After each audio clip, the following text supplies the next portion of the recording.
Una telefonata nel cuore della notte. Ah, ma allora è vero che rispondete a tutte le ore? Allora posso dormire serena, se ho bisogno di voi stanotte, so che posso chiamarvi. È una delle telefonate arrivate lo scorso anno ai volontari di Telefono Amico Padova, che dà la misura dell'impegno dei volontari, operativi 24 ore su 24 per non lasciare da solo nessuno a Natale. Anche quest'anno la maratona è iniziata dalla vigilia di Natale e durerà fino a Santo Stefano per stare accanto a chi è in difficoltà.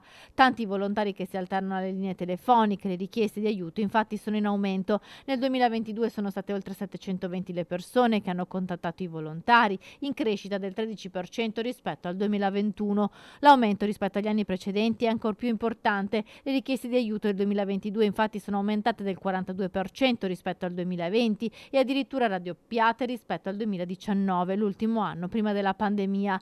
A telefonare sono stati in leggera prevalenza gli uomini, circa il 51%, e persone di età compresa tra i 56 e i 65 anni e tra i 46 e i 55 anni.